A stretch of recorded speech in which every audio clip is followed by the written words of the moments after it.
嘅，仲未磨灰嘅，佢要起翻出嚟磨灰。係。所以係咁所以佢咪係時候係，所以係咪？嚟裝？所以係時候有疑似係時候，佢會將嗰啲骨要拎翻出嚟啦。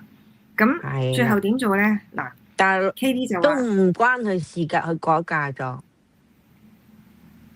佢要插隻手埋去啊嘛，跟住再借啲意屈人哋啊嘛。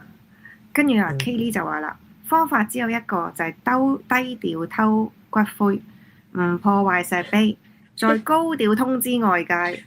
係例如呢個寶福山同埋拇指叔叔。嗱，大家要留意啊！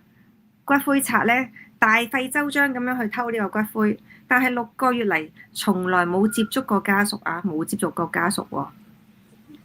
要求贖款冇要求佢哋要求贖款啊，或者其他要求，好明顯啦。賊人即係偷骨灰嘅人咧，目的咧只係想嫁禍俾其他人，並唔係為咗錢。哈哈哈！成件事通。